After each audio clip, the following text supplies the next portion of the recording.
you did the blog, and Yeah. you can lead us off on this, but we'll save one little surprise about the first one for maybe a little later. Yeah, well, and Yeah. it was a surprise to me. I wasn't aware of it, so I might have to revise my tasting notes on it and comments, but we'll see. There you So go. we are starting with GlenDronach 12-year-old, Yeah. which is a fun one to have because it's one pretty much across Canada. The 12-year-old was out of the market and not available for probably about a couple of years there, give or take.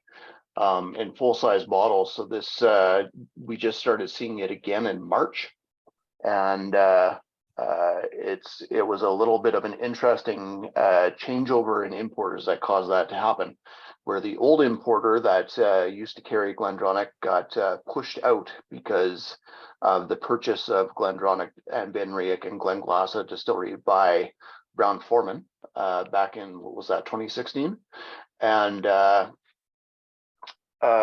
there was a little bit of contention over some of the GlenDronach bottlings, which made it so legally that Brown-Forman could not bring in the GlenDronach bottlings until all the other ones were sold out, essentially, within Alberta and within Canada. So we didn't see the 12 for a while, the 15, the 18, etc. They held the SKUs hostage. I think it was only the 12 and 18. Though, because the 15 and the 21 were sold out at the time, and so they were able to go around them. But they created that 10-year-old Canadian bottling of the vintage. Like the first, it was a 2010, and then a 2011 10-year-old vintage bottling, so that they could have something in that price point. And so if you tried the, I think it was a 2009 vintage, and maybe then a 2010 and 2011, but we had a 2009 for sure, and 2011 now, and both those actually, I think, stand up really well to the 12-year-old as it is. They were incredibly well done. They were put together by essentially the new person in charge there, the master blender, which is Dr. Rachel Berry, who essentially took over from Billy Walker when he left for greener pastures in GlenAllachie Distillery. So the 12-year-old's bottled at 43%. It doesn't get the 46% alcohol treatment that the 15 and the 18 do, but still really nicely sherried. Yeah, and the nose on this is really, really fruity. It's quite soft, quite fruity, almost going tropical for me. Yeah, it does have a bit of a nutty note that comes in there right now, but full-on dried fruit and red fruits as well. So this is back in a quick sec here. Yeah, so this is matured in a combination of Oloroso and PX sherry casks. Jeff says there was a port cask that was good. I think we've still got stock of that. That one is quite good, actually.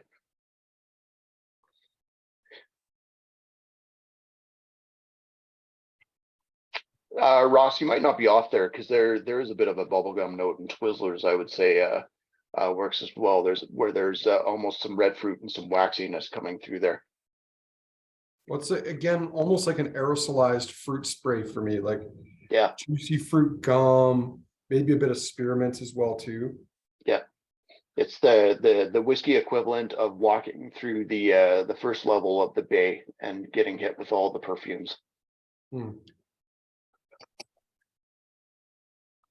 But not as annoying. Palate's really soft, really toasty. Still got some nice fruit there. Not as much sherry as I was expecting, but it's a nice delivery on the palate. Lots of almond, marzipan notes. Yeah, just a really nicely put together dram. Like the sherry's there. It's not just sherry though. It's got a lot going on for a 12-year-old. Yeah, actually, you're right. It really does pick up a little bit on the back end. It's quite spicy. Kind of getting some like espresso, chocolate covered coffee bean notes as well too. Yeah, it does go into that. All right. So one little tidbit about this that Evan didn't know until I told him tonight, because I forgot to tell him. I'd meant to tell him at some point in time. But this is actually probably Billy Walker GlenDronach. This is about 5-year-old stock that was also tied up in the legal dispute. And it just so happened when that all got resolved, which I think was in March or April of this year, I was chatting with the Brown Foreman guy for Alberta, and we were talking about this. And I said, hey, any chance at 50 mils? And he said, well, as luck would have it, there was about 7 or 8 cases of 50 mils in the market, like 96 bottles in a case. So I was like, well, let's take them. And the one caveat though is that I said, if any of them have like noticeably leaked over time, that he would pay for them. And I think I only found like 5 of the ones I noticed, but there might be some more out there because I'm pretty sure I told Sean to keep an eye out for that, but I can't be 100% certain. So, and when we're building the calendars, we're going so fast, it's kind of hard to stop. And the GlenDronachs come in those frustrating kind of paper sleeves. It's not even a box. Yeah, it's just a cardboard sleeve with a perforation on top. Yeah, with a tear strip on it. And unlike the other ones where you pull them out of the box and then plunk them in, it's a little bit different there. So anyway, I think the one other thing about this is that this whiskey in this little bottle for 5 or 6 years, however long it's been in the bottle, can only have helped. Yeah. That little bottle aging, that bottle conditioning, it's not something we've talked about in any of our other tastings tonight, but there is a subtle aging process that happens when whiskey is in bottle, whether it's a large one or a small one. And often it's more of that oxidative development of delicate fruity tones. And I think especially on the nose, like I don't think this GlenDronach 12 would have smelled quite like this when it was first. Well, I got to say, and I'm sure I'm not the only one out there, during the Billy Walker era, eventually, especially if you go back 5-6 years, I pretty much was guilty of completely ignoring the GlenDronach 12, and always felt like the 15 is where the rubber meets the road for GlenDronach itself. The 21 was $120. Why would you waste your time? Exactly, and 48%. Yeah. Yeah. They were different times, Evan. Yes, there were innocent times. Well, and I mean, it also had to do with the stock that was going into the 15, 18, and 21 with Billy Walker, where those were just general ages to them, where most of the whiskey that was going into them were a lot of the time 3, 4, 5, 6 years older.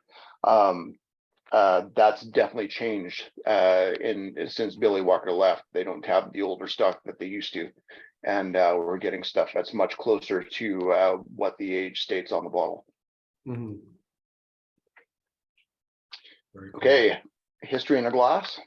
Yeah, let's do it. Once again, things move pretty quickly at this time of year. I've completely forgotten what today's retro throwback dram is. The compass box, the first proper compass box. Yeah. My only regret on this one, but it was not really an option, is the label. And it's not that I don't like the label. It's just, I'm not really sure how, like, I still to this day, I'm not entirely sure how the label came about, but there are our colors in there, which are the yellow, black, and then the white. And I don't know, maybe the red rope symbolizes like a Calgary lasso or something like that, or lasso, whatever, however you say that properly. I don't know. I'm a city cowboy, not a country one. But this whiskey is one of the coolest things I've ever had the opportunity to do. It's the first blend I made with John Glazer for our 25th anniversary back in 2017. And yeah, it took about 6-7 years to get to the point where John was like, yeah, let's do it. I remember I first met him in like the mid 2000s. And I was a fanboy of the guy immediately. Like I loved what he was doing with whiskey. I still to this day think he is largely responsible for making like blended whiskey sexy again. And it was around, I want to say late 2016, that John was either in town or I was over in the UK and met up with him. And he said, you have an anniversary coming up next year, don't you? And I said, yes. And he said, I think it's finally time that we put your blend together for you.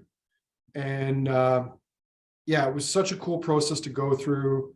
Evan, I don't know if you can share that on the screen again, because it the process with John, and I think the thing I loved about it is he knew, especially with me, that like we were an open book on this. I wanted a whiskey that was kind of like Flaming Heart, but also kind of like Spice Tree.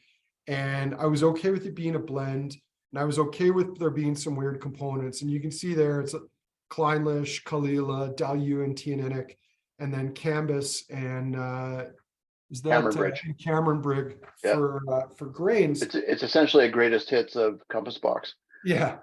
But one of the things that was kind of cool was during the process, I remember Chris Maben, who's now with Elixir Distillers, came into town and he had a sample with us. And he said, Andrew, and like we probably saw 5 iterations of the blend before it was finalized. And he said, Andrew, I've got this these 2 blend samples for you that John wants you to try. And he says, before you try them, you need to know that one of them is the blend that you guys have been working on with the tweaks you were discussing. The other one is the blend you've been working on, but they've added the line wash from the circus. And he said, John would not normally do this or mention it because he thinks that for a lot of people it'd be a turnoff. But he said, you know, he knows that you're kind of geeky and you might think it's cool. And he was totally right. And what the line wash is essentially is, let's say you're doing a bottling of the circus, which in this case, the line wash was from the circus. You don't know what was in the bottling line, or maybe you do, but it's going to be different. So you take a small amount of the circus, the whiskey you're going to bottle, and you put it through the bottling line just to rinse it out. And it'll pick up traces of whatever was left behind there. Maybe a little, maybe nothing. So there was like 30 liters of line wash from rinsing the line for the circus. And John said, how do you feel like about including this in your blend? I was actually incredibly excited about the prospect of doing that. It didn't work with the blend, so we had to cut it out. But I mean, that just goes back to, I think, what I loved about how Compass Box approached blends. Like, it was about telling stories. And this blend like took off. They've not done a lot of these for retailers around the world. You know, the fact that we've done not just 1, but 2 is quite an honor. Like there's less, there might be a handful up to a dozen retailers in the world, most of them like giant chains that get these sorts of things. And our first one, like people from all over the world were trying to buy it. It would show up on auction sites. I still don't know how. And I will say, like, I didn't put any of those up there because we had them in the store. We were selling them for $1.95 a bottle or whatever it was. But like they were selling for £400 on auction in the UK before we'd even sold out of it. Like, it was totally bananas. But I was going to mention too, along with that, the photo that we had. So we've changed our website, as a lot of you have noticed, over the last year and a half or so. We used to have a lot lower resolution photos for the bottle shots that we had, and the new website has allowed us to go to something else that's a lot more crisp and clear on both cellular devices and high resolution monitors. That photo that we had of the 25th anniversary bottling, I totally cribbed from Whisky auction site. Yeah, that's funny. Well, I mean, that's where a lot of them went, and you know what? It's okay. Like, that's part of how some people get whiskey in other parts of the world. Anyway, what I loved Compass Box, that relationship, was I was totally open to doing something fun. And when we did our 30th anniversary release, and I actually didn't think they would be willing to do it because Compass Box has grown. They've got new owners. But like, John was incredibly receptive to the idea again. This time it was James Saxon, who's kind of become his right-hand man for blending, who made it with us. And oh man, that guy has just been like knocking it out of the park with every release. He's doing an awesome job. I mean, Jill Boyd is a great blender too, but the problem is she's been kind of left with, she's been shipped up to Scotland, which she's happy with. She wants to live up there, but she's trying to achieve consistency or try to get their core blends like Spice Tree, Peat Monster, the artist blend, the Glasgow blend. Like, her main thing is trying to achieve consistency there. And so James has been given all these like side projects to work on. And he's got another really cool one that I can't tell you guys about yet, but you'll find out about in a year. That's not directly with us, but I helped pull it together, and it's going to be cool if and when it does happen. So James and I created the 30th anniversary blend, which is a gorgeous whiskey. It's got a portion of Ardbeg in it. And once again, like, they were cool with this idea of like, hey, we want to make something a little different, a little unique, a little bit one-off. John's concept of this was kind of embracing Calgary, which is like a cosmopolitan city on the edge of, the mountains. So it's like the city meets the wild kind of concept for the blend. And there's 10% of it is 17-year-old Ardbeg, the same Ardbeg that was in No Name edition #1. So we're very blessed to have good relationships like this with companies like Compass Box. We definitely don't take them for granted. Well, it would be amazing if it happens, but I'm not under, any expectations that there'll be a 35th anniversary blend. But they're an amazing company to work with. They're great people throughout the entire organization. And it's fun to know that when you release something like that and it provokes like 10 other companies in your market to ask for something, that, there's that people wanting to emulate and follow. And then it feels even better to know that the answer is no, that right off the bat, it's like, you can't do this because you're not Kensington Wine Market. Well, and even from a consumer's perspective, there's certain bottlings that we've gotten over my time at Kensington Wine Market, but I can think of a couple, even including the Compass Box over the last year or so, where we struggle to make sure we have enough bottles for everybody, so we limit it to one per customer, which I'm sure infuriates some of you out there, which I can totally understand. But we get calls on some of these casks that we've gotten recently from abroad, like Holland, Germany, the UK. That's happened with Daft Mill. It's happened with our Compass Box 30th anniversary, and it's happened with our recent GlenDronach as well. Yeah. And, we want this ultimately, at the end of the day, we need the people. We have to be like a business that wants to play with everybody, and having a handful of people buy big chunks of the bottles doesn't do us any favors. We want those to go to the people that are, they're going to be there the next time we do something unique, even if it's different. And fortunately, I think demand on this one, it's about the new one, the 30th anniversary, about 75% sold, maybe a bit more than that. But I'm at a point now where I'm not worried. People have had a chance to get it. What we don't like, and we've been able to avoid it now, like with the Bruichladdich, is, as much as it sounds cool that, oh yeah, our Bruichladdich cask sold out in 48 hours. 4 days, yeah. Yeah, it's not, then there's none left. It's gone. And it's not something that Harmony and Kurt or Sammy get to talk to people about because it's gone. So yeah, we don't like that side of things. Yep. That said, we don't want it to last for 2 years either, but that's a whole different story. Bruichladdich is not going to last for 2 years, that's for sure. No, definitely won't. Okay, on to something a little bit different in the calendar. Something that I've probably been the biggest champion of is getting into a bit more American whiskey. But this one was actually one that Andrew noticed, and that there were bottles in the market that we could grab, and we were able to get it for the calendar. This is the Jack Daniel's Single Barrel Select. Pretty cool little bottle, and I'm impressed that they do keep it as glass. But I like the look of the bottle itself. It does mirror the full-size bottle as well. But this is our first Jack Daniel's bottling in any whiskey calendar, just because a lot of it's not available in minis. So this is a bottle for me that I probably have not had up until tasting this for about a decade. Jack Daniel's has never been a big distillery for me. I never got into the mixing the old number 7 JD with anything. I was more of a Canadian rye, true Canadian rye whiskey guy when I was in my my rye and Coke era. But it was fun to revisit. And there's been some Jack Daniels releases where I turned up my nose at a lot of stuff that they produced over the last couple of years until I tasted it.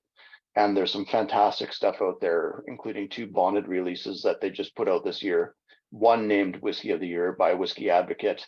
And then also there's a 64.5% alcohol version of this single barrel. That's bottled at barrel proof. That is just utterly fantastic. If you like this, find the gold label, because you'll want to try that as well. Yeah. Let's also acknowledge here that this was one of those ones, it was a bit of an impulse buy, and I'm glad we did it, because I think I noticed it was sitting in open stock in about March or April of this year. And I looked at it as, you know what, let's just buy this as an insurance policy in case one of the 4 extra whiskeys that we've ordered for this year's calendar doesn't show up. And sure enough, 5 didn't show up. So like all 4 bonus or whatever, plus 1 extra. So we would have been short without this. But, you know, the last couple of years we had Maker's Mark bourbon, plastic 50 mils. We had Buffalo Trace. 3 years. We had Old Forester plastic bottles, Buffalo Trace plastic bottles. And then you leave it to Jack Daniels. Not only is it not plastic, but it's an actual dumpy square replica bottle. Like, it is kind of cool. And 45%. So Ross says cherry wood nose, cherry on the palate. This is actually nice. Yeah, this is getting out of the sort of like light whiskey, heavy char notes that you get, and just pure corn that you get on the JD Old number 7, and into something a little bit more refined. There's still a lot of barrel char here because it is virgin oak, heavily charred, and the corn is there, but you do get these really nice cherry notes in there as well. I agree. Such a clean profile though too, and obviously this is kind of a hallmark of what Jack Daniels is. Like, Tennessee whiskey is filtered after the spirit is distilled through sugar maple charcoal. So it's kind of like it's almost like the least flavorful bourbon before it goes into the wood, because they're not just distilling it, but they're then filtering it before it goes in. So it's polished, it's clean. I think that's the problem with young Jack Daniels, and maybe why it's such a popular mixing whiskey. It's because it tastes like nothing. It's almost the vodka of whiskey in some ways because of that. It is the vodka of whiskey. We haven't stocked it in years. I don't think anyone ever asks for it anymore. Nope. But I agree with you on this. Like, we've had some higher end Jack Daniels that were great. The store's actually bottled a cask of Jack Daniels single barrel over the years. The photos and the plaque are still on my door to my office. We're open to playing with anybody on any terms. But this was kind of something cool. Like, we don't have a proper bourbon in this year's calendar, I don't think, or maybe that's a spoiler, because there's 4 days left, or technically 5. With that being said, there's no way you would let me put a bourbon after day 20. I don't think so. Why? I mean, I don't know, Evan. Like, as I said, maybe there was one tweak. I truly didn't have any qualms about the order this year. And if something's good, it's good. Like, if Blanton's were to be like, hey, here's little 50 mils of gold, like Blanton's gold, I wouldn't have said no. You could have put that on day 24 for all I cared. Yeah, that's true. So pardon me. So this is I was really happy with this JD. I still definitely prefer, and I feel this is like a good gateway into the barrel proof, which is, again, utterly fantastic, just full of toffee and butterscotch notes. But I think with Jack Daniels and Old Forester, which are actually owned by the same company, and actually the same company that owns GlenDronach in Brown-Forman, when you get into their barrel proof stuff, that's when they really shine. One last little nugget about Jack Daniels, because it is funny. It's made in a dry county. So technically you can't buy liquor in the Kentucky, at Lynchburg, Tennessee, I think is the area. But if it's in a commemorative bottle, so like a collectible bottle, there's an exception. So if you go to the distillery, you can buy Jack Daniels, but only if it's in a special bottle. Yeah, they couldn't even pour samples on site until I think it was like the early to mid 2000s. Well, Jeff chiming in here that Jack Daniels is by legal definition bourbon in Canada. Yep. Sure, why not? I agree. Todd Garstad shamed a bottle of whiskey this weekend. I love it. All right, Evan, what's on the throwback Wednesday? With the retrospective, we are sticking to blends. Oh yeah, the Barry's 40. So I can kind of tell the longer version of this story rather than the short one, which is in there, which is still one of my longer posts. But this whiskey all comes down to relationships, and it comes down to the fact that because I was not Willow Park, and Kensington's never been Willow Park or Liquor Depot or Co-op or any of those guys, we kind of operated in our own environment and looked for our own opportunities. And independent bottlings was one of the main ones. Like, I don't want to try to compete with everybody else to sell Glenfiddich and Macallan. We'll stock them, but other people can worry about that. So we developed relationships with companies like Berry Brothers, and Berry Brothers is an almost 325-year-old merchant from London. They're wine merchants. They started off as coffee merchants to the king.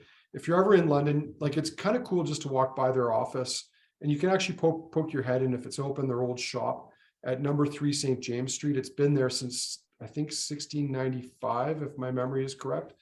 And there's a new shop around the corner, nice wine whiskey shop.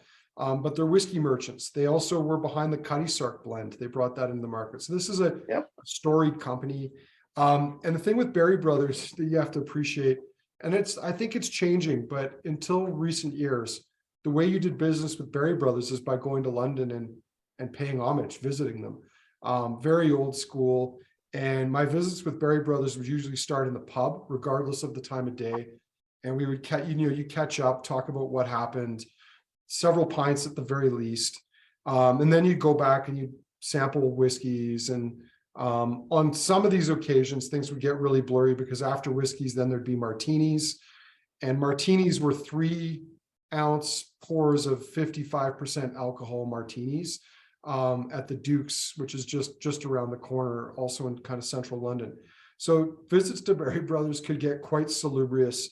And on one of these visits, we had about 4 or 5 pints, because the one guy, Dougie, had a lot to talk about. So we had lots of pints before. We went back to the offices. We went through about 20 cask samples. Now, I'm not drinking all of them, but I have to nose and taste them. And it's difficult to do it spitting it out, but I'm trying to pace myself. And at the end of this session, Mike Harrison, who's there too, says, "Hey, we know your anniversary is coming up, so we have something pretty cool for you. We have a 25-year-old blend. There's 6 different casks. This is pre-blended whiskey, filled back into casks to marry, but then forgotten. And if you want, you can bottle one of these single cask 25-year-old blends." So we went through them. I picked the one I liked best.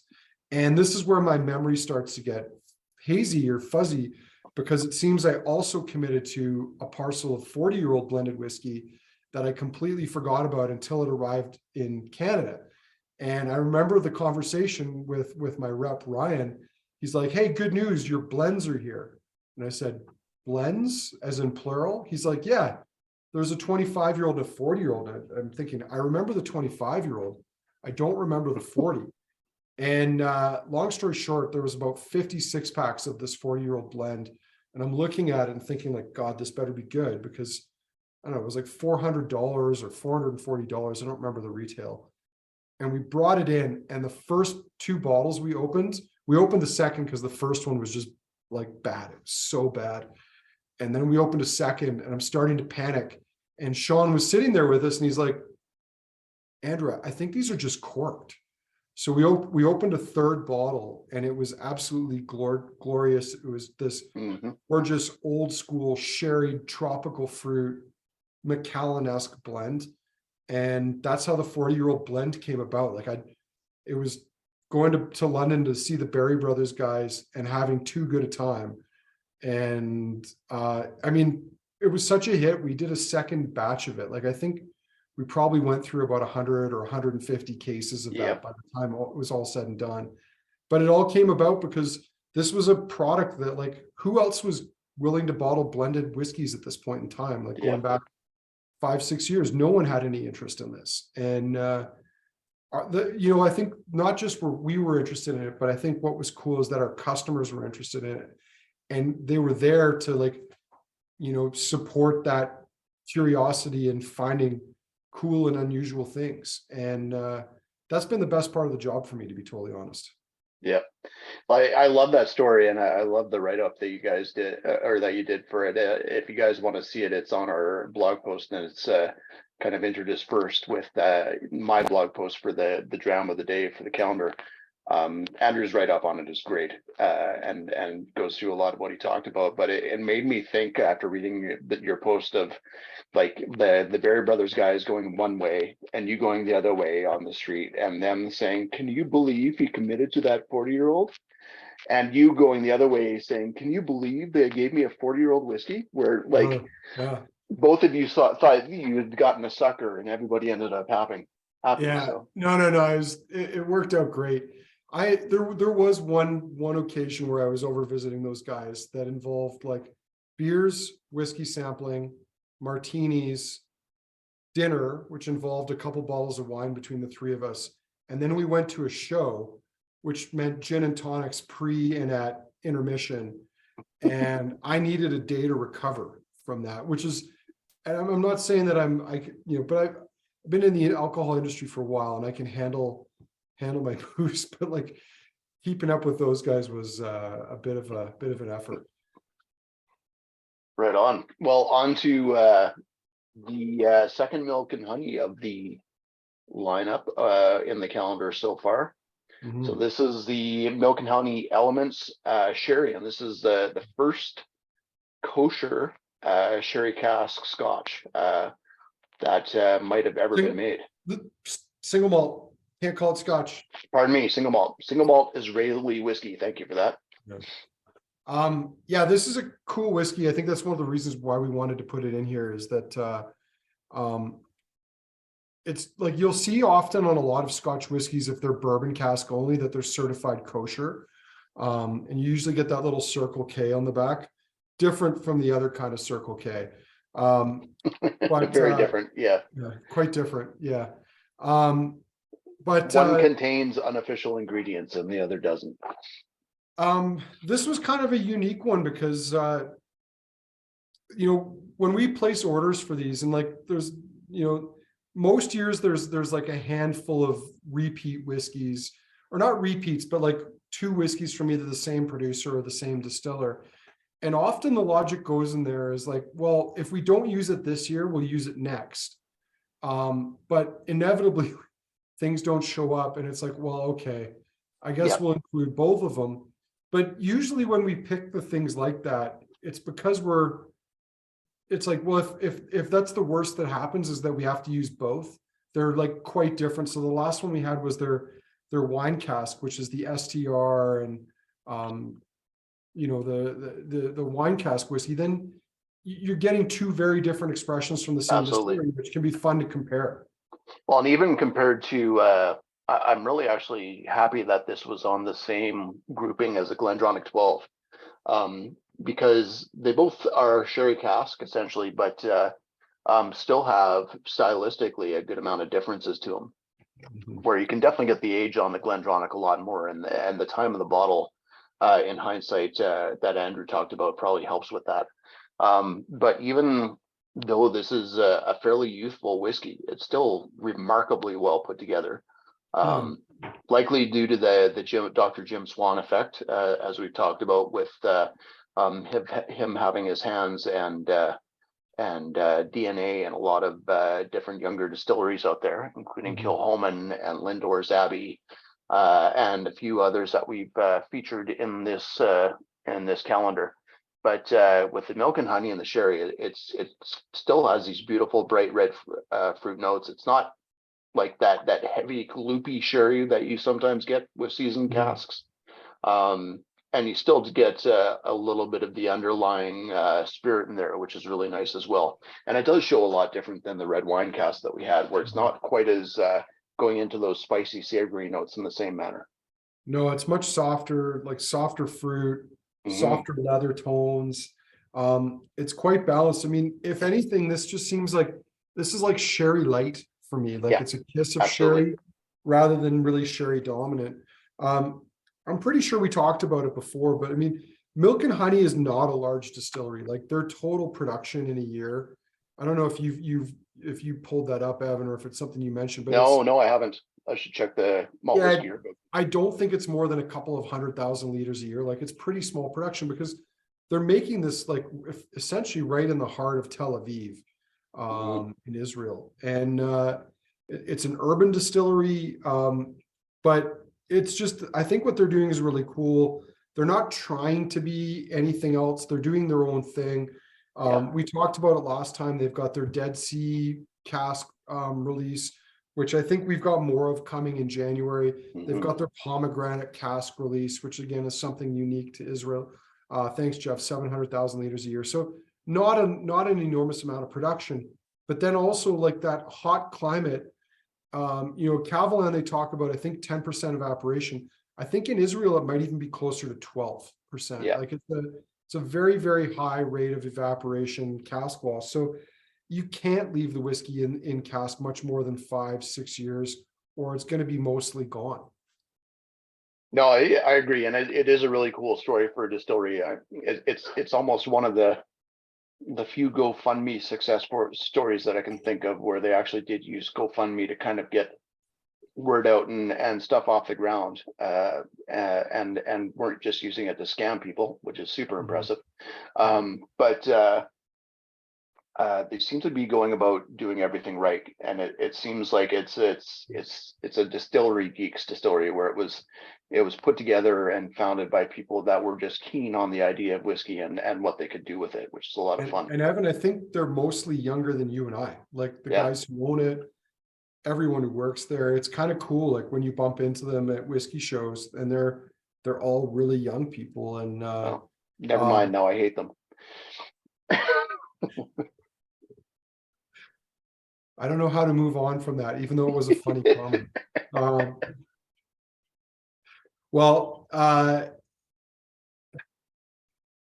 Yeah, we won't comment on the crowdfunding distillery somewhere in British Columbia.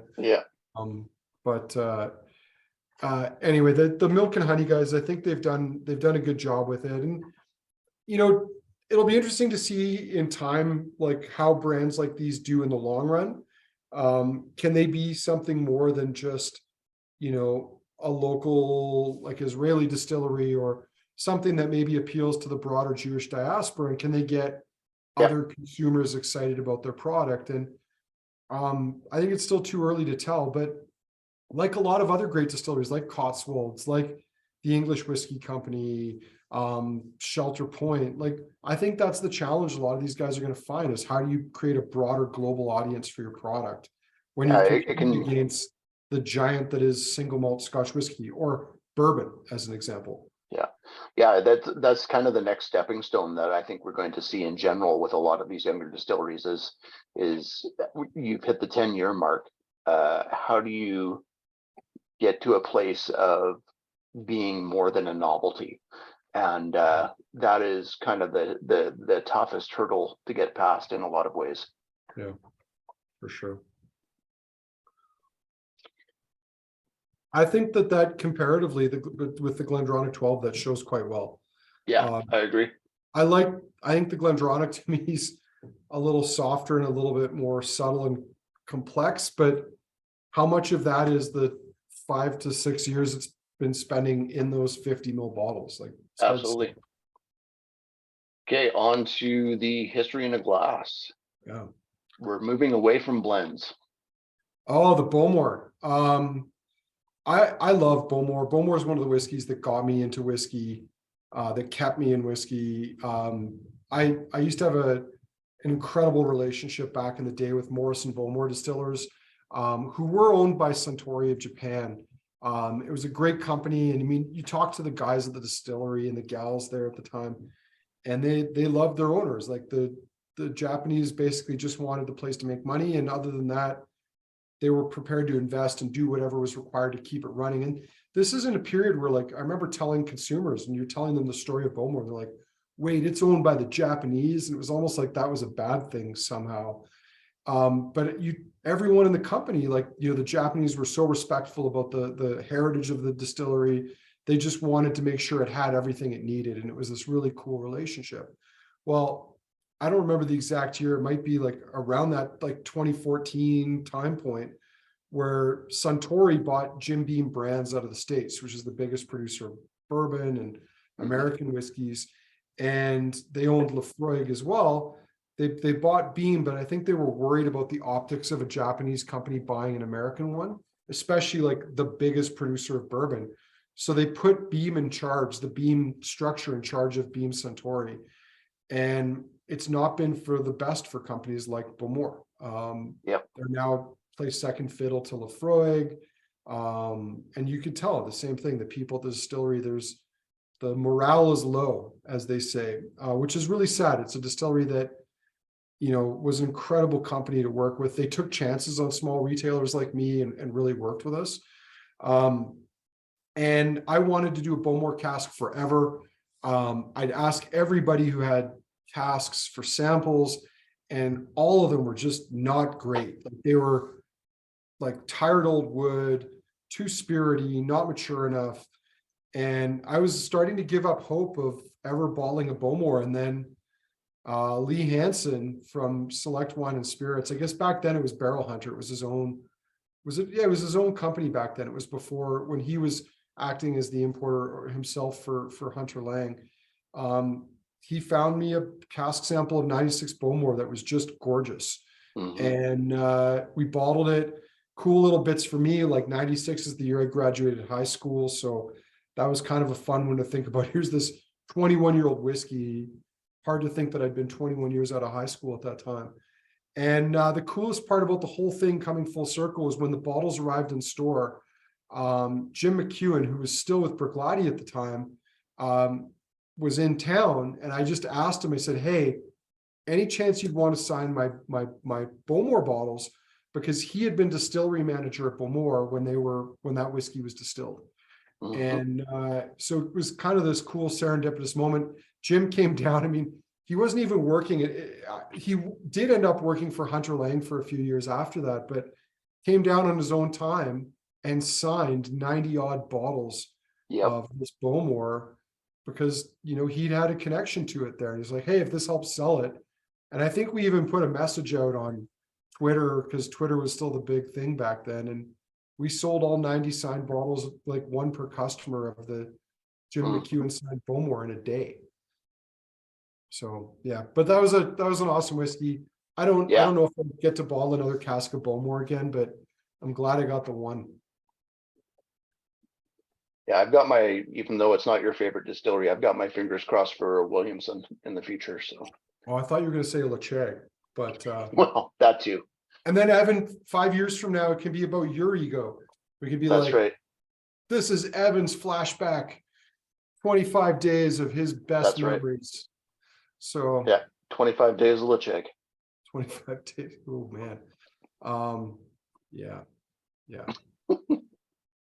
Okay, on to something that's bourbon-esque with Millstone Distillery. Bourbon-esque, all right. So this is an interesting dram. This is almost like a cask sample in some ways, because this is like the Douglas Distillery. The full-size bottles of this are not here yet.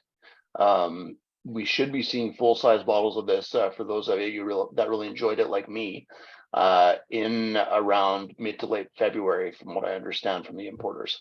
But Evan, is it 50 mils? It is actually 50 mils this time, which is doubly impressive, because we used to get 40 milliliter bottles from the Millstone Distillery. But they did have proper corks in them. So they did. Yeah. That's probably what kept those bottles from being 50 mils, was the long cork, actually. That's right. So what's the scoop on this one, Evan? I'll be honest. When Yarka said, hey, do you want this? I just said, sure. I didn't even So ask you questions.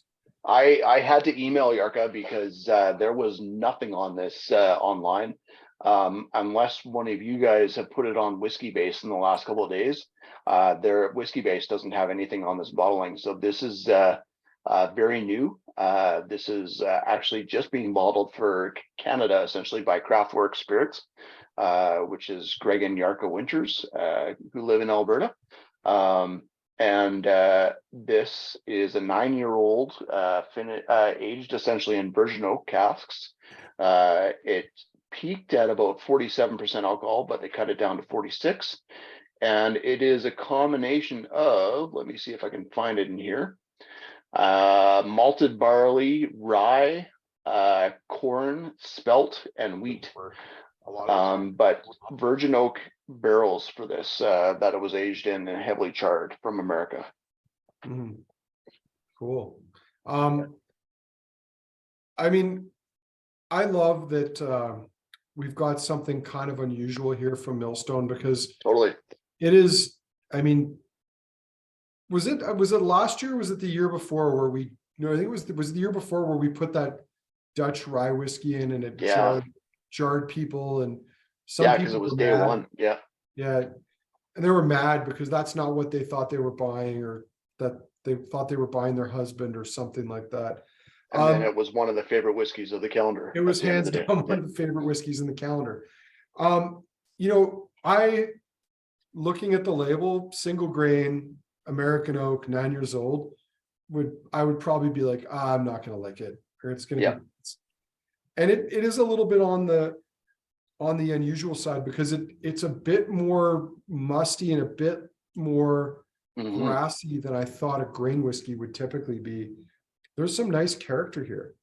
Yeah, there's a ton of nice character, and I put in the in my tasting notes for it. I think this is a really fun compare and contrast with the other two grains that we've had so far, which are the Jack Daniel's Single Barrel Select that we have tonight, and also the Boutique Cameron Bridge, where the Boutique Cameron Bridge is actually the oldest of the three by a long shot, at 27 years old, but it's also the most young and sprightly stylistically of the three as well, where it has the least amount of cask influence of them compared to the Jack Daniel's and the Millstone in front of us.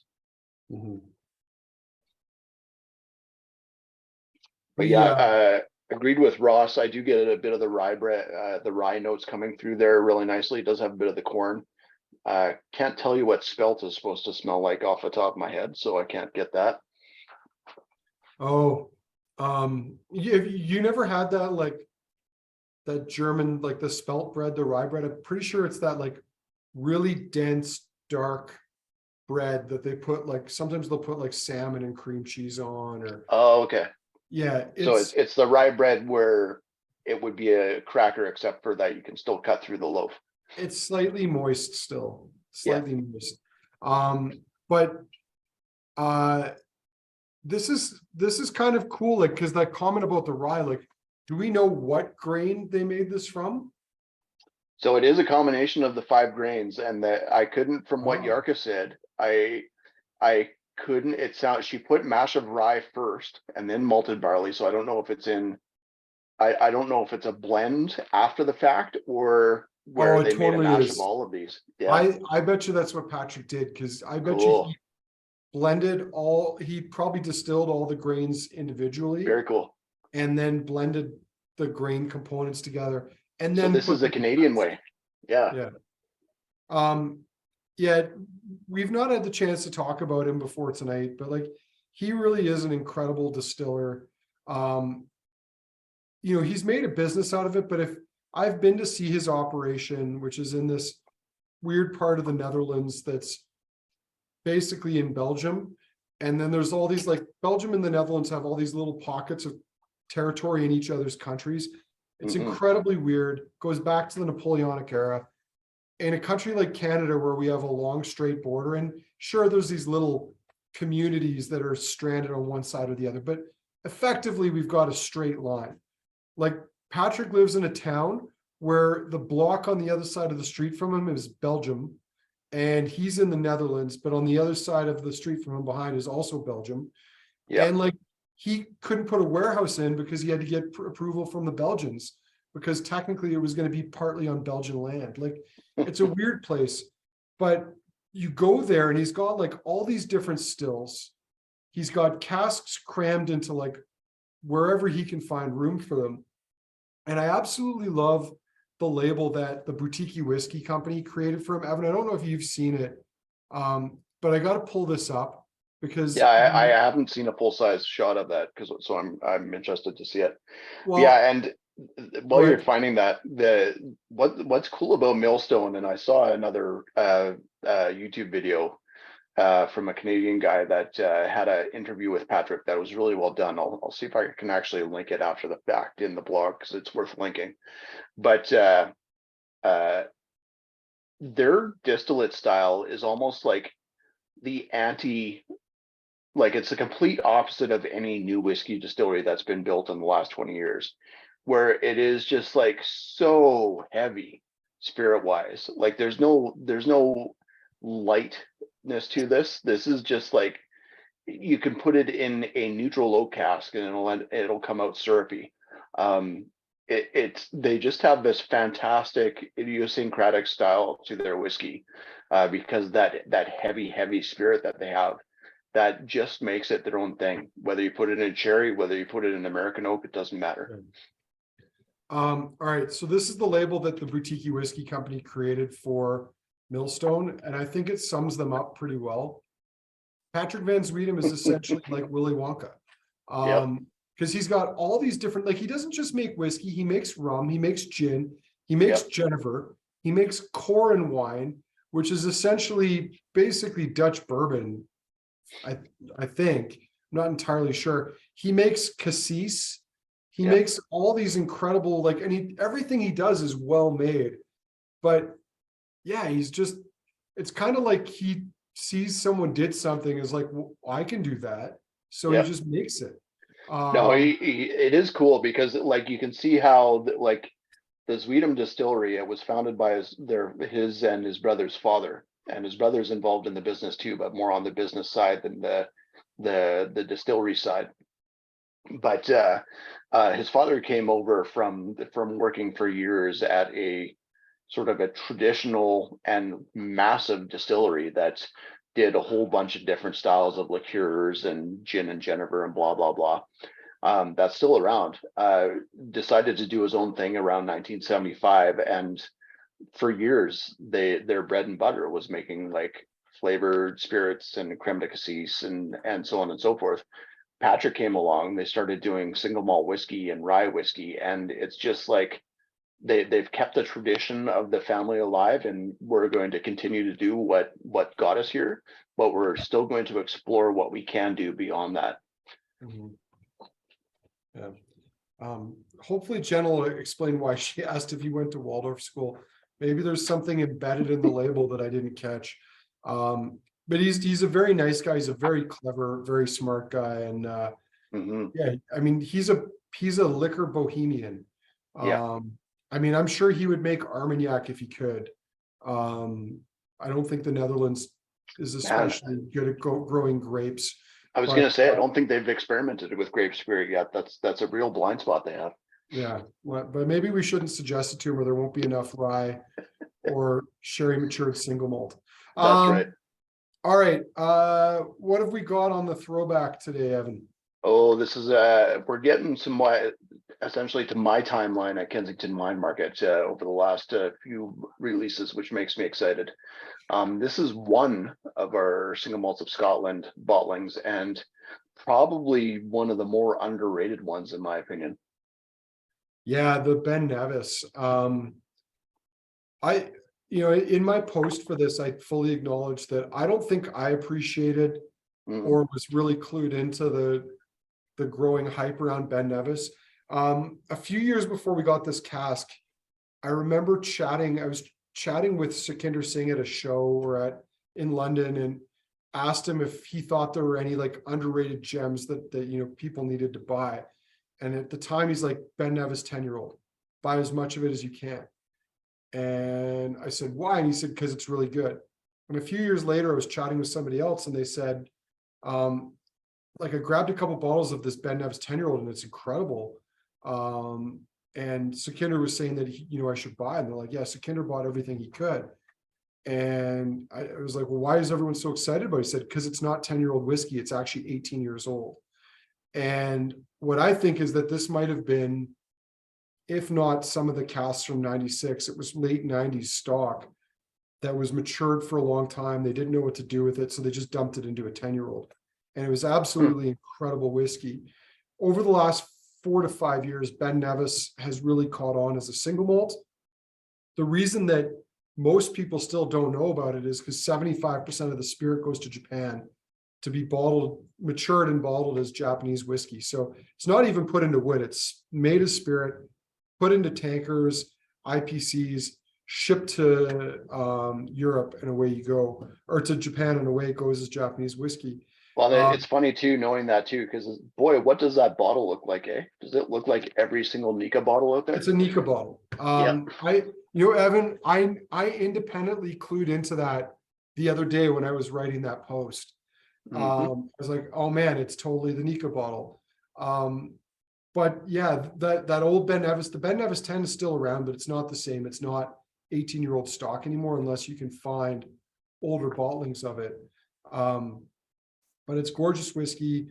96, for whatever reason, seems to have been a sweet spot for Ben Nevis. Why it's got this like real attention and acclaim right now is because the distillery is the last distillery in Scotland to continue to distill with brewer's yeast, or to ferment with brewer's yeast. Now, having said that, there are some newer distilleries circa, say, 5 to 7 years that are either doing that or that are doing that in part. But Ben Nevis was the distillery that never stopped using brewer's yeast. And I think that's even why some of the 5, 6, 7-year-old bottlings that are coming out, people are so excited about, because it is truly a unique whiskey style. Yep. And this parcel of 1996 casks, it's not universally brilliant. I mean, we've got a 96 old malt cask Ben Nevis in our store right now that's okay. It's probably better than in my head. I think it is, because I'm measuring it against all these other 96s I've had that were incredible. But yeah, we were super lucky to get that. And it was $180 a bottle. And it flew off the shelf. There was like almost 600 bottles of it, and it flew off the shelf because people who knew Ben Nevis got excited, told their friends, but then other people who didn't know Ben Nevis tried a bottle, bought it, and then went and bought more. And it was in our whiskey calendar. I think that drove some of it too. Well, the funny thing about it too was it was kind of the dark horse in the releases we got of single malts of Scotland at the time, because it happened at the same time that we got a Clynelish, which was just utterly fantastic. Or was a Clynelish before that? Clynelish was actually later. The Ben Nevis came off our first Imperial. Right on. Right. And the Imperial was one of those ones where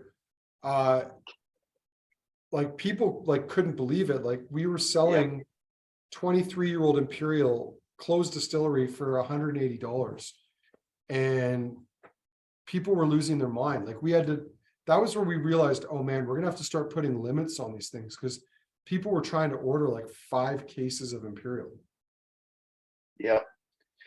And the Ben Nevis for me is one that I wish I had purchased a bottle of, which I never did.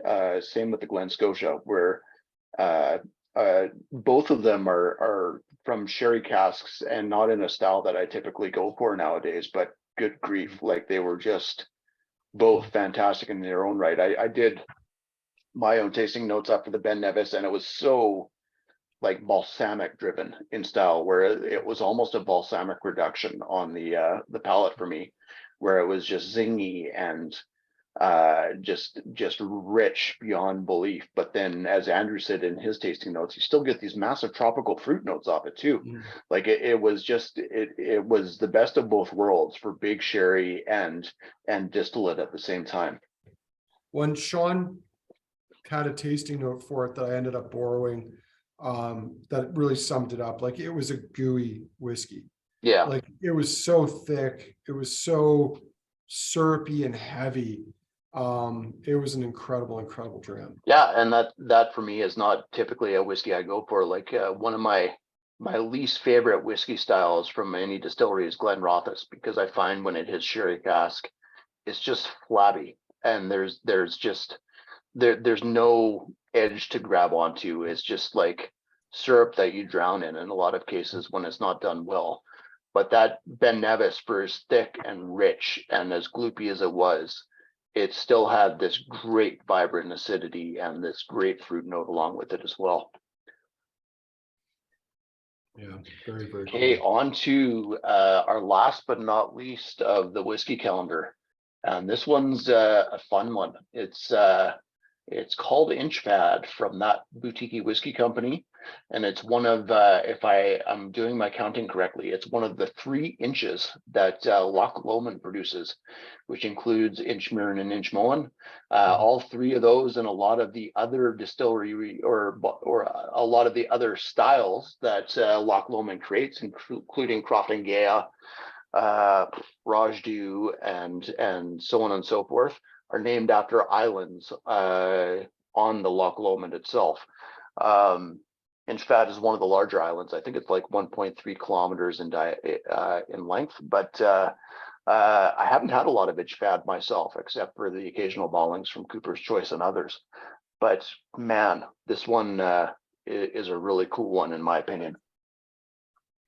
We've had Inchfad before. Yeah. Like we've had society bottlings of it before, haven't we? Yeah, stylistically, and we've had a first editions as well. But it's kind of, there's so many different styles of Loch Lomond that you almost have to remind yourself that you're getting into Loch Lomond when you hear some of these names. But this is a fun one. Andrew has a YouTube video with David Worthington for this one, like the other boutique bottlings.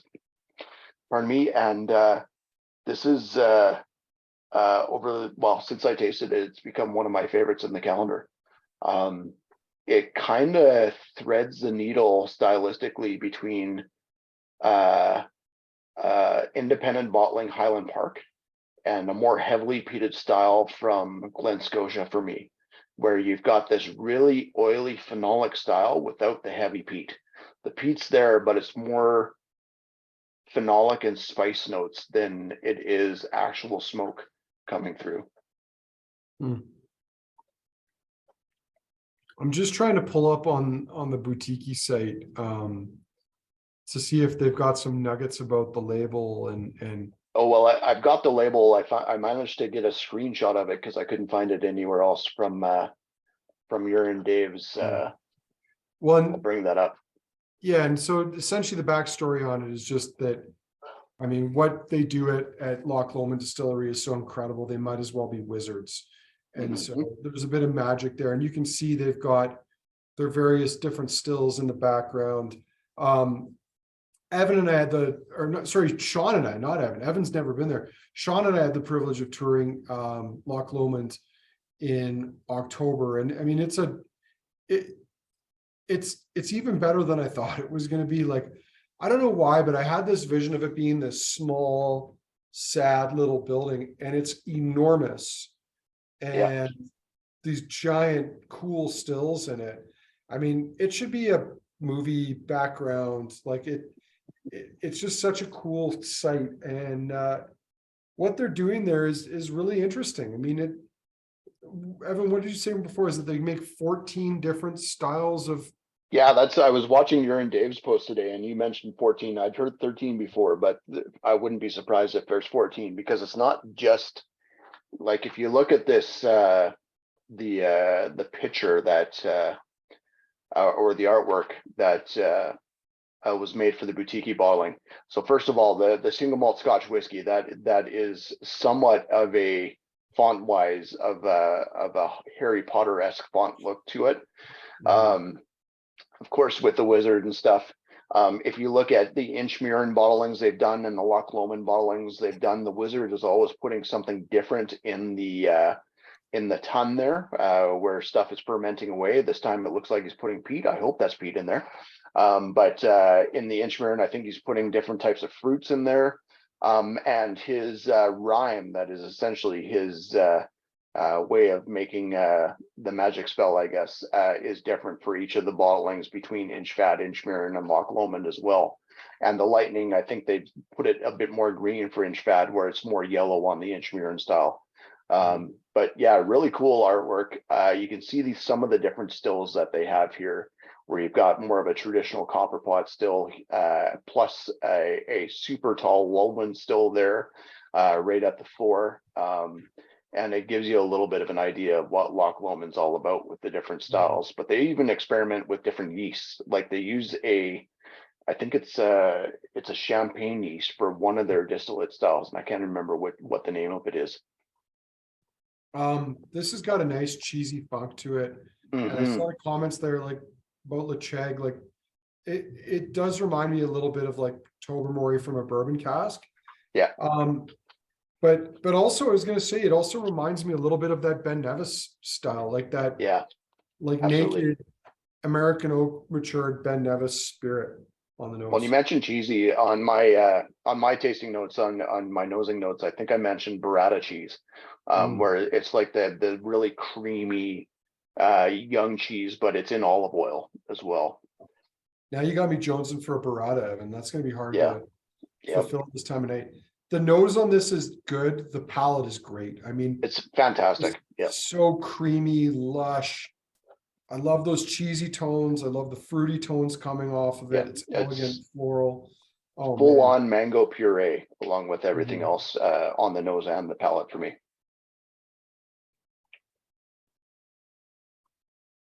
Now, I don't know if you mentioned this, Evan, but Inchfad, it's like named for an island in Loch Lomond? Is that the? Yeah, so it is, Inchfad is an island, and a lot of the names that Loch Lomond uses for their different styles come from islands on the loch. This one's one of the larger islands, if I remember correctly, but where they actually have some farmland on it, if I remember correctly. Yeah, I think there's people live on it too. Like it's yeah, this is a beautiful whiskey. You know, we say this every time we do these tastings or even in the calendars. And it's too bad because like the boutique whiskeys we've had never seem to disappoint. Yeah. But they are such a struggle to get people to actually buy them. Like you can show people how good they are. And I don't know if it's the labels that like people just can't wrap their heads around them or the size. Yeah. But yeah, like we've got some incredible stuff right now. We've got 32 and 42-year-old blends that are dynamite. And I still haven't tried those, actually. I need to. Oh man, the 42-year-old is so good. The label, I get it, for some people might be too cutesy. It's like a couple of dogs with human faces. But like the whiskey is just incredible. And yeah, it's just hard to get people to. Yeah.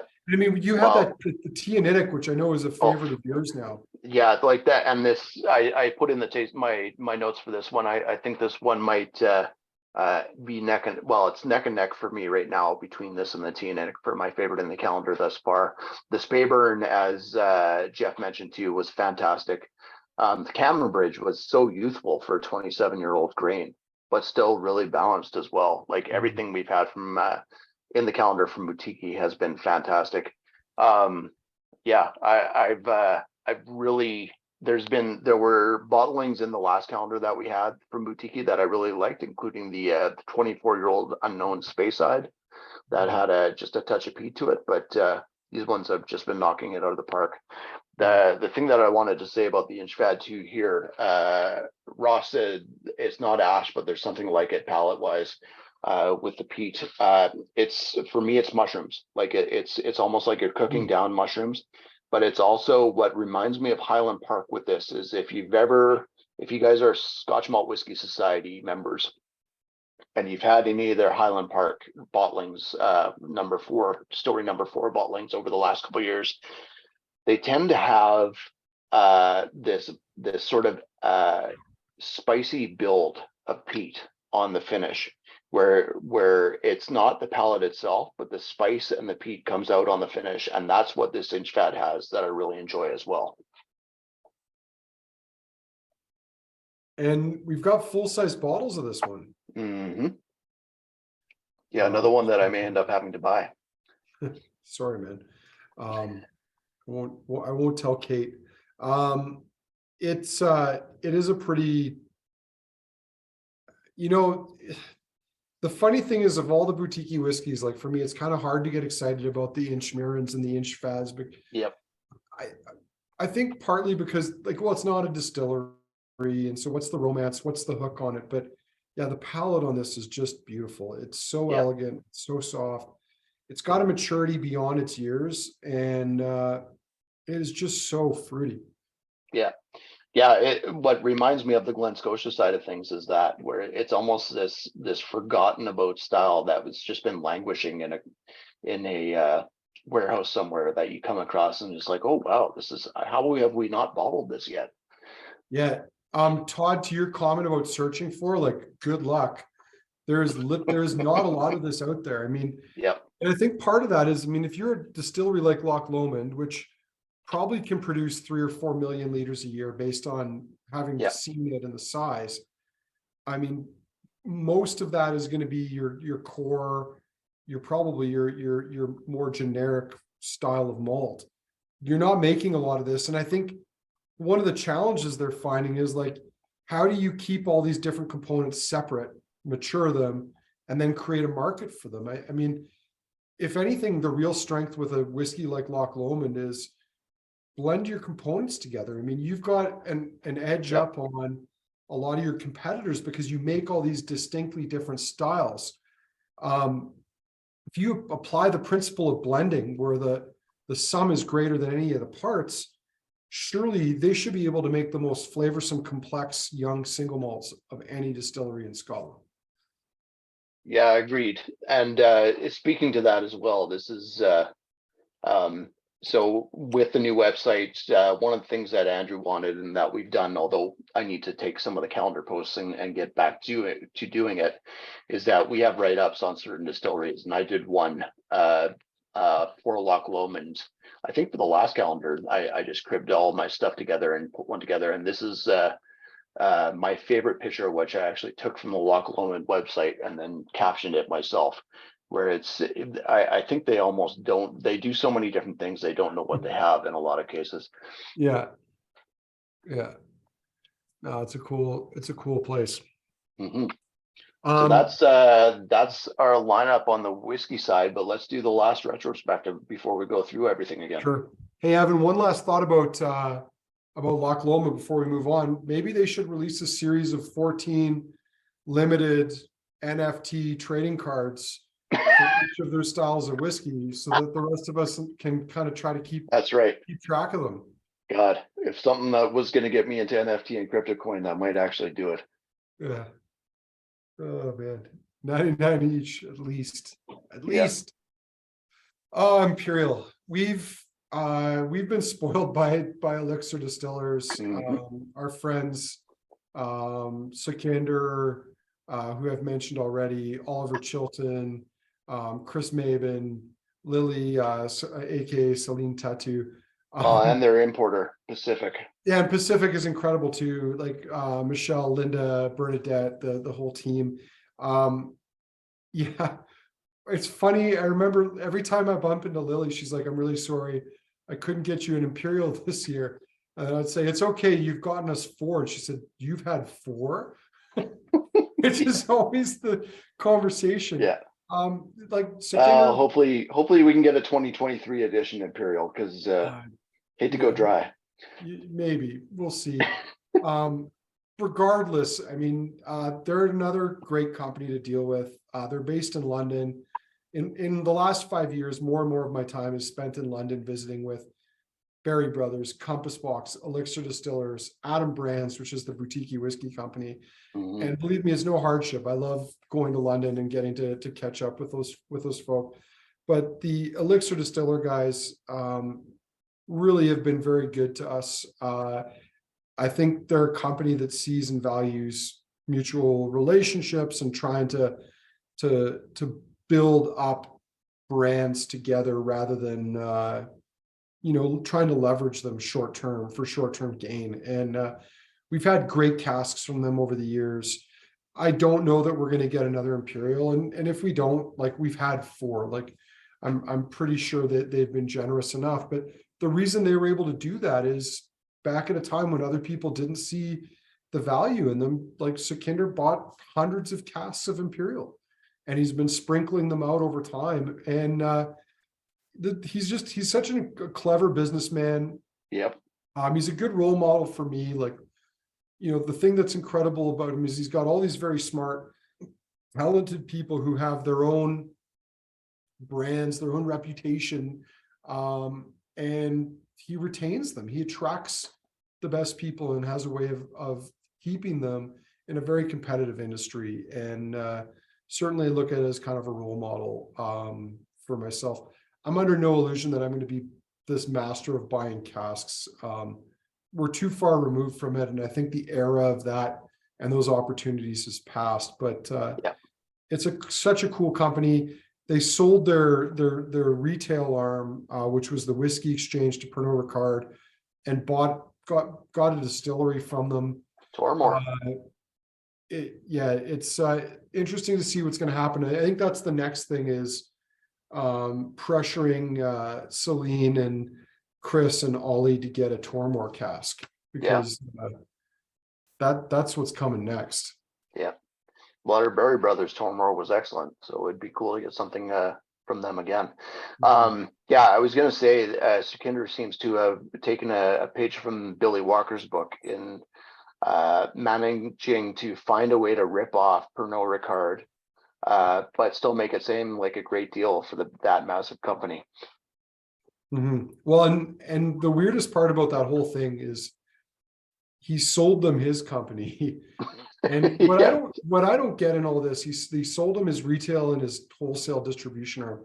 What I don't get in all this is that he is the most valuable part of that whole thing. Yep. And as soon as he's removed from it, the value of that business tanks.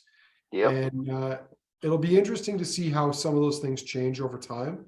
I have a feeling it's going to probably get. I have a feeling that it's just not going to be the same in the years ahead. But I mean, talk about like business goals. Like, the shops they have in London for me are what I would like my shop to look like someday. Like, well, and the shock of all that too is that like, if you followed Sukhinder Singh and Elixir Distillers, you knew that they were going to have a distillery eventually, because they've been planning on one on Isla for quite a while. But I was shocked, and I don't think a lot of people expected them to have a distillery before that. Yeah, no, and to acquire Tormore, which definitely has got a reputation amongst people like myself who love whiskey, I think was a cool acquisition. Now, Evan, we got to go through and do the speed round before our vote, because I think we're going to start losing folk here in a moment. But before I had a thought, it's gone. It's probably not worth the energy used by my body to create it. So we'll thoughts in December are hard to keep a hold of. I know what that's like. Yeah, it is the time of year too. I'm running on fumes, and just one of the things people may not know about how my business operates. Tomorrow morning at 7 a.m. is when my weekly delivery arrives outdoors behind the shop. So it's going to be a fun, brisk morning tomorrow, slinging boxes, but that's part of the game. Yeah, it's one of those times where it's one of those times where we really wish we did have a loading dock, but if we did in the location we had, the store would be the loading dock. There's just no way to get around it. Pretty much. We won't have 15 inches of snow. We'll just have 2, something like that. Yeah, that's not snow. That's insulation at that point from the minus 40. So back around the horn, starting with the GlenDronach 12. Man, it's if you'd poured this for me blind and just told me it was GlenDronach, I would have. I don't know that I would have thought it was the 15, but I would have thought it was something older than just 12 years of age. Yeah, agreed. It's just got a bit more complexity than I was expecting as well. But So fruity, so soft, so elegant, still showing really well. Absolutely. On to the Jack Daniel's Single Barrel Select, 45%. Oh, to me, this is like, I don't know, like getting banana scented flavored fluoride at the dentist. Yeah. Oh, it's peanut butter and banana sandwich for me. I don't know. I mean, I'm getting more bounced dryer sheets than I am peanut butter. Yeah, I could see that. It does have that sort of floral edge to it. Yeah. I'm definitely getting bounced dryer sheets on the palate. On to the Milk and Honey Elements Sherry. A bit more sort of blackberries and blueberries along with the cranberries now for me.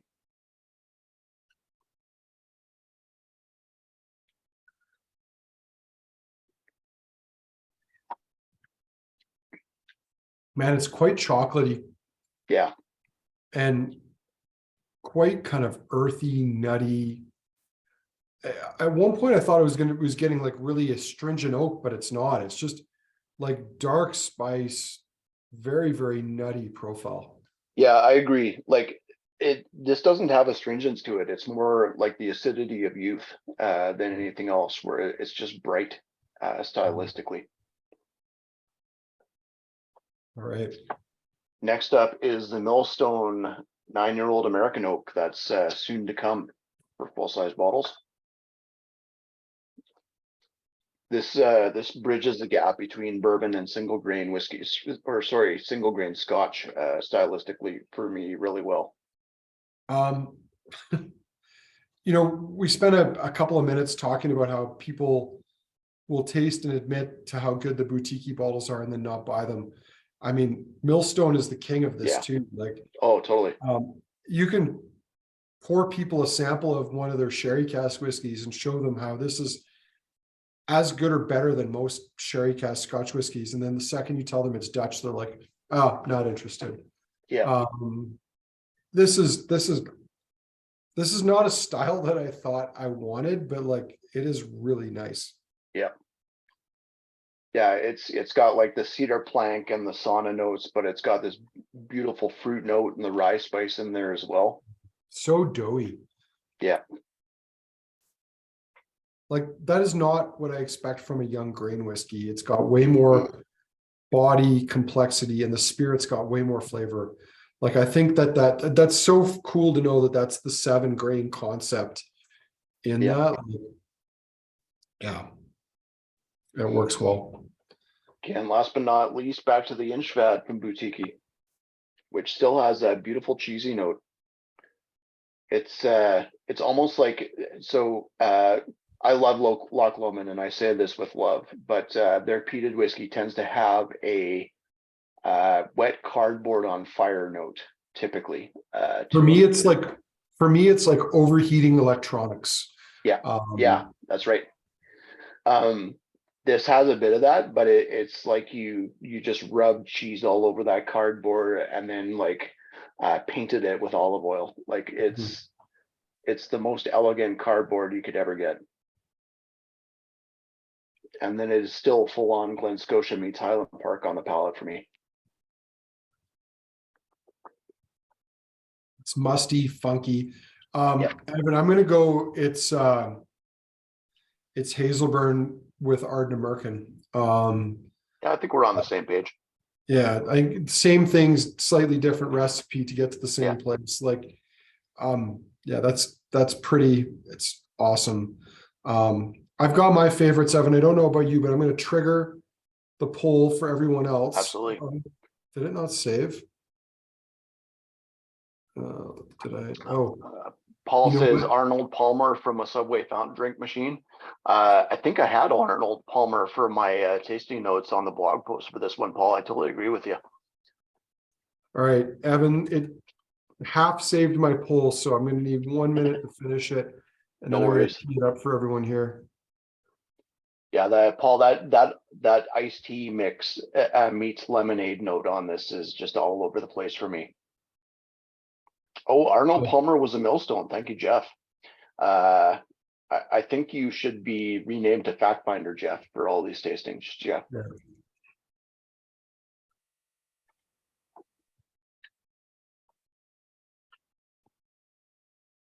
Yeah, it's hard to pick and someone earlier said that this is one of the strongest lineups in the bunch from what we've had so far, and I tend to agree.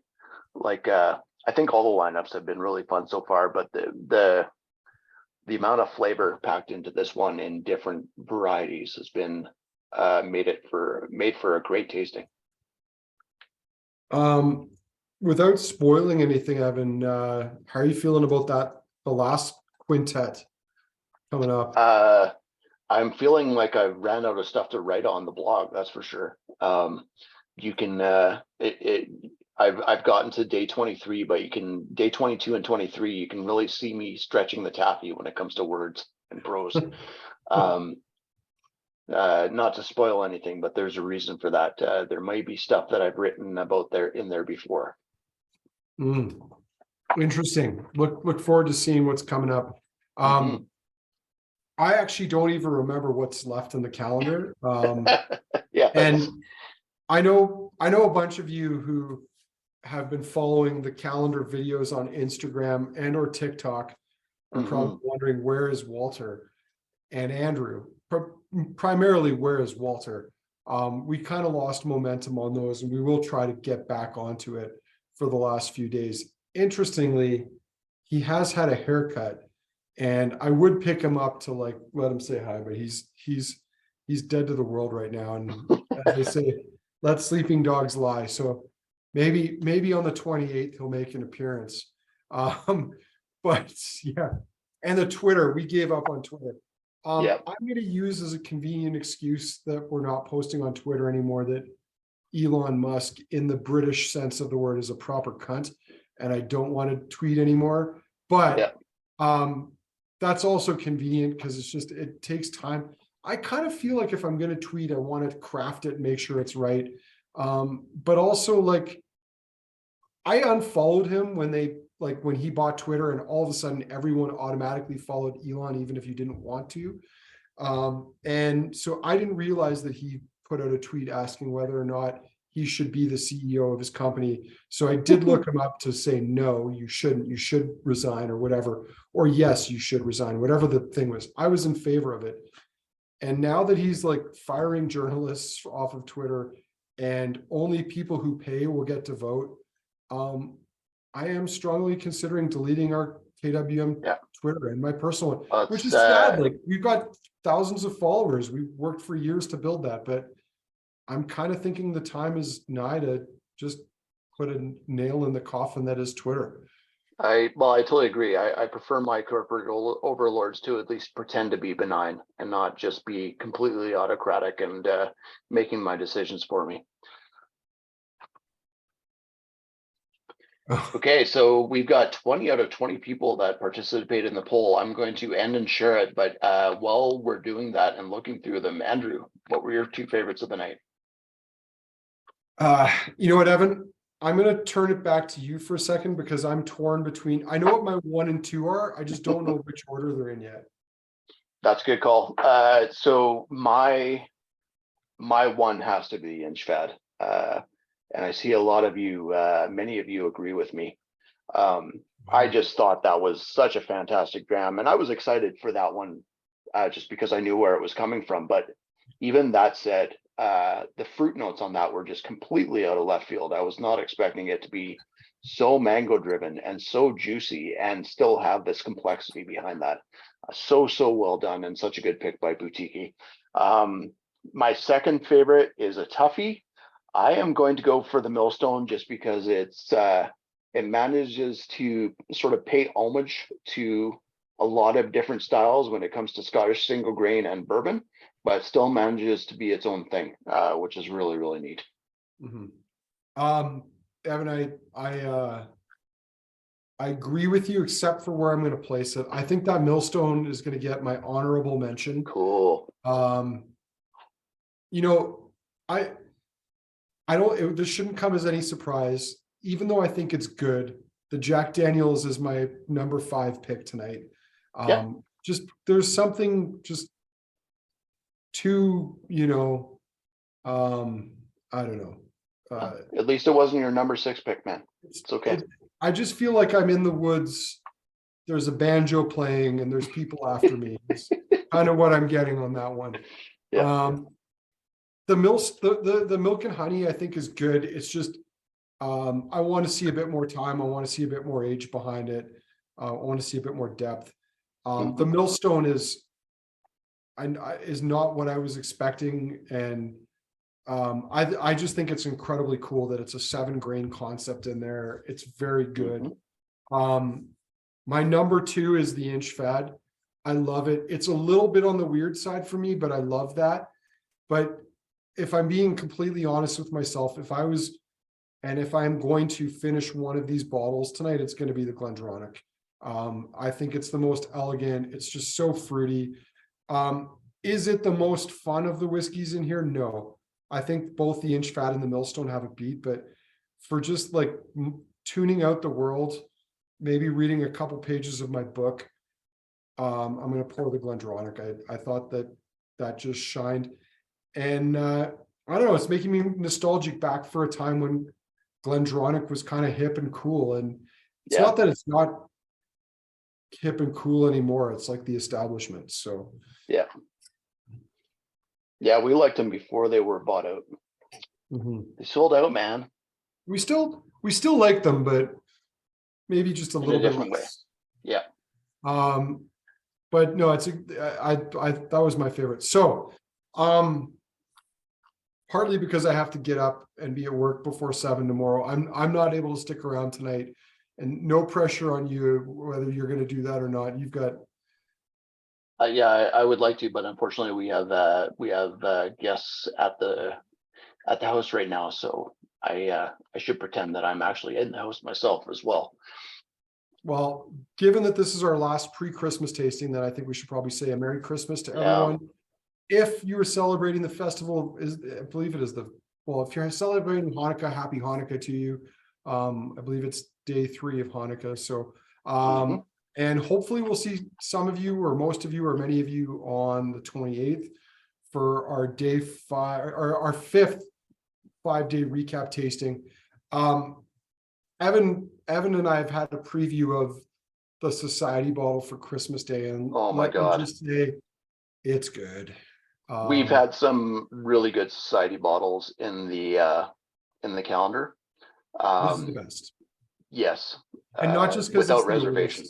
But it's a stunning whiskey. So something to don't open it before the 25th though. Hold out. Well, I mean, if you do, fine. Just don't share it with Elon. Let other people find it on their own when they get there. But there's a couple of really strong finishing drams in the calendar this year. So despite whether Evan is running out of steam, I want to say thank you to him again, because I know he puts a lot into it, really puts his heart into putting those blog posts together. Despite the length of some of mine, which are longer than others, those are like just a random stream of consciousness that I try to get. I'm definitely getting to that random stream point, but it's they've been tons of fun to put together, and this will make it 4 years in a row if I can get it to the end, to the finish line, and I think I will. It's my favorite time of year to do those blog posts, even though they take a lot of time, and this over COVID and the 3rd year in a row of doing it has been tons of fun as well. I wish we could stick around and chat a bit more, but it's fun to connect with everybody, and really fun to share these drams with people that appreciate them as well.